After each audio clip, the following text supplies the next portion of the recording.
सभी भक्तों को श्री शिवाय नमस्तुभ्यम हर हर महादेव ओम नमः शिवाय। तो कल है 27 मई, बड़ा मंगलवार। ज्येष्ठ महीने का जो पहला मंगलवार आता है उसको बड़ा मंगलवार कहा जाता है। ये सबसे बड़ा मंगलवार होता है। यदि आप इस दिन उपाय करते हो, जिस भी कामना से करते हो, जिस मनोकामना से आप उपाय करते हो, आपकी वह मनोकामना निश्चित और निश्चित रूप से सफल होती है। क्योंकि ज्येष्ठ का महीना साल में केवल एक ही बार आता है। और ये जो ज्येष्ठ महीने का पहला मंगलवार है, इस पहले मंगलवार को पड़ने वाला पहला मंगलवार, ये है बड़ा मंगलवार। इस बड़े मंगलवार के दिन किए जाने वाले उपाय आपको निश्चित रूप से फल प्रदान करते हैं। यदि आपकी वंश की वृद्धि नहीं हो रही, संतान की प्राप्ति नहीं हो रही और इसके लिए आप उपाय करते हो, तो आपको इसके लिए भी लाभ अवश्य मिलता है। निश्चित रूप से संतान प्राप्ति भी होती है आपको। और इस बड़े मंगलवार के दिन किए जाने वाले उपायों का वर्णन हम आपके सम्मुख में करेंगे। सबसे पहला उपाय जो कि वंश वृद्धि और संतान की प्राप्ति के लिए होगा। पर उससे पहले, यदि अभी तक आपने हमारे चैनल को सब्सक्राइब नहीं किया है तो सब्सक्राइब कर लीजिए। वीडियो को लाइक नहीं किया है तो वीडियो को लाइक कर दीजिए और अधिक से अधिक लोगों के पास में इस वीडियो को शेयर कर दो, ताकि कल बड़े मंगलवार के दिन वो सभी व्यक्ति और माताएं बहनें इस उपाय को करके अपने जीवन में वंश प्राप्त कर सके, अपने जीवन में पुत्र प्राप्त कर सके और अपने जीवन को सुख में बना सके। तो देखो, कल है बड़ा मंगलवार। अब आप सभी जानते हो, भगवान शिव के ही जो रुद्र अवतार है वो है भगवान हनुमान जी। तो हमको हनुमान जी का ये उपाय करना है। क्या करना है आपको? बड़े मंगलवार के दिन सुबह सुबह आपके आसपास में जो भी हनुमान जी का मंदिर हो, उस मंदिर के अंदर आपको जाना है दो वस्तुएं लेकर। दो वस्तुएं लेकर, वो कौन सी दो वस्तुएं? तो एक तो आपको लेना है नारियल। अब आपको नारियल कौन सा वाला लेना है वो मैं आपको बता देता हूँ। जैसे कि आप स्क्रीन पर देख रहे हो, ये आपको श्रीफल यानी कि ये नारियल लेना है जटा वाला। और साथ में लेना है आपको ये पीला कपड़ा। पीला ही कपड़ा लेना, कोई और कपड़ा नहीं लेना। एक तो ये आपको श्रीफल यानी कि नारियल ले लेना है और एक पीला कपड़ा ले लेना है। और ये पीला कपड़ा आपको कितना लेना है? कुल लेना है आपको ये पीला कपड़ा 1.25 मीटर। 1.25 मीटर का मतलब होता है 1 मीटर और 25 सेंटीमीटर। तो 1.25 मीटर आपको ये कपड़ा लेना है, यानी कि 1 मीटर कपड़ा और 25 सेंटीमीटर और एक्स्ट्रा में लेना है। तो ये हो जाएगा टोटल 1.25 मीटर कपड़ा। पीला कपड़ा 1.25 मीटर लेना है, ना 1.25 मीटर से ज्यादा, ना 1.25 मीटर से कम। 1.25 मीटर कपड़ा लेना। अब इस कपड़े को बिछाना अच्छे से। तो ये से मान लो ये 1.25 मीटर कपड़ा है। अब आपको वो श्रीफल इस कपड़े के ऊपर रखना है इस प्रकार से। शिव मंदिर में ही, यानी कि जो बालाजी है उनके सम्मुख में ही आपको ये उपाय करना है। और बालाजी के सम्मुख में इस कपड़े को इस प्रकार से रखना है और उसके ऊपर आपको इस कपड़े को अच्छे से लपेट देना है। तो जो श्रीफल हो, श्रीफल के ऊपर ये 1.25 मीटर कपड़ा आपको लपेटना है। बिल्कुल अच्छे से लपेट देना।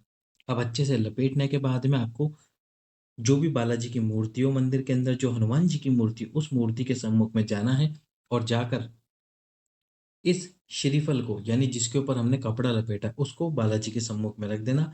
बालाजी से प्रार्थना करते हुए कि हे बालाजी महाराज, मेरे जीवन में खुशियां लेकर आइए, मुझे वंश वृद्धि और संतान की प्राप्ति कराइए। इस प्रकार से आपको ये उपाय करना है। लेकिन इसके बाद में एक छोटा सा कार्य और करना है। एक तो घी का दीप और एक तेल का दीप।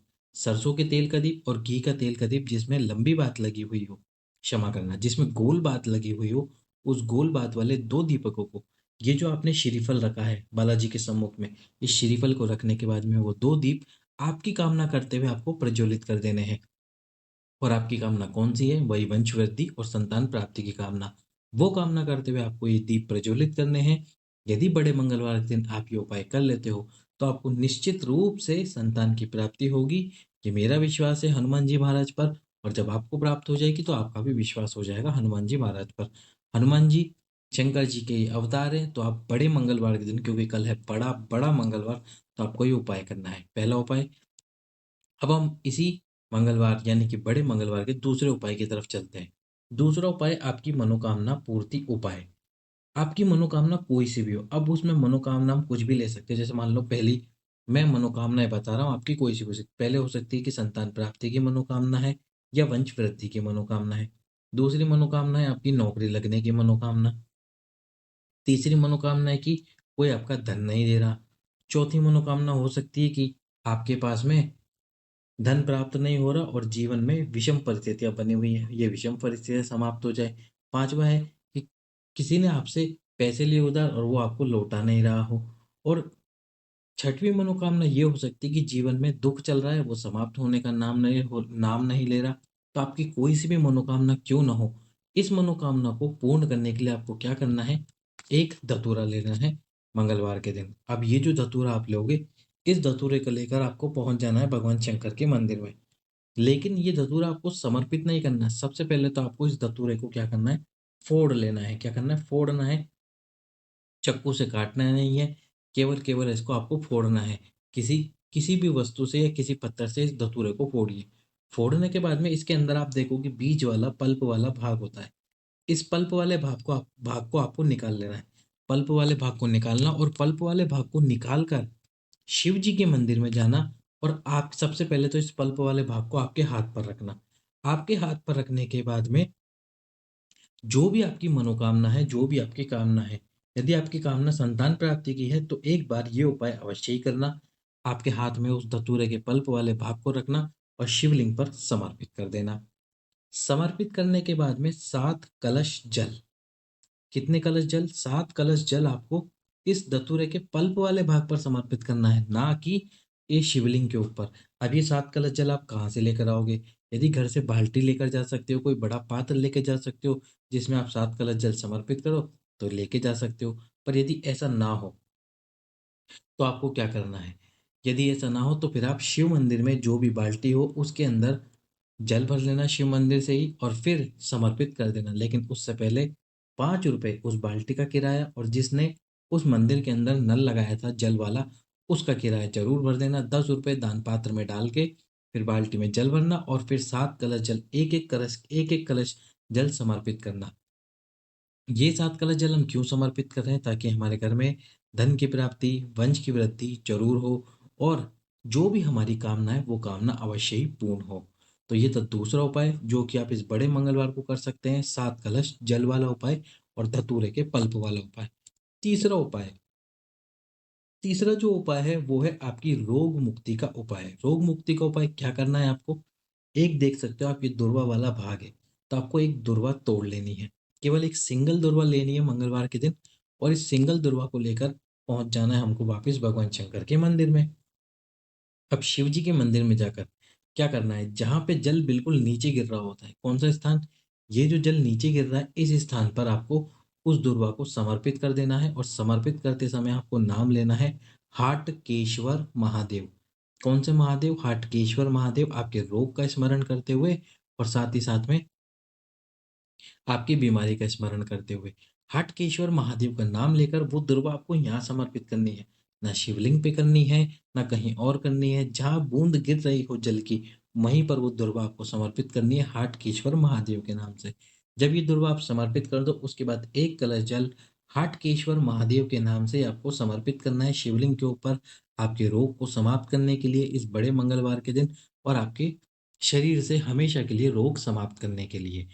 हाटकेश्वर महादेव के नाम से यदि आप ये एक दुर्वा समर्पित करते हो तो निश्चित रूप से आपकी वो मनोकामना अवश्य ही पूर्ण होगी।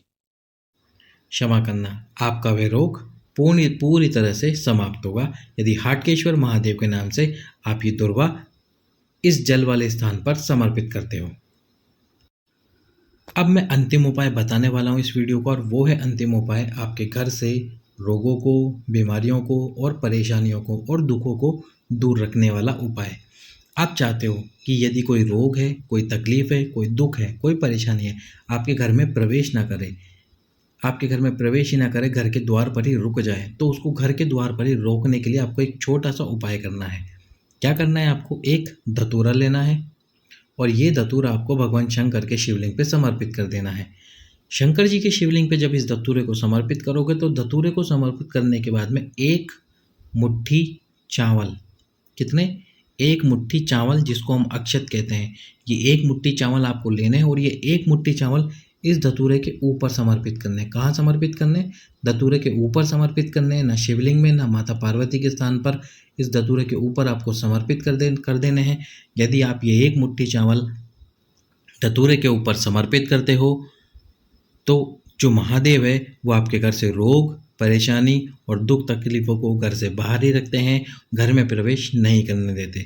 तो बड़े मंगलवार को किए जाने वाले रोग मुक्ति, दुख तकलीफ और मनोकामना पूर्ति के किए जाने वाले इन उपायों को अवश्य कीजिए। बाबा आपकी मनोकामना को पूर्ण करे। वीडियो को लाइक करें, चैनल को सब्सक्राइब करें, अधिक से अधिक वीडियो को शेयर करें। सभी भक्तों को श्री शिवाय नमस्तुभ्यम। हर हर महादेव।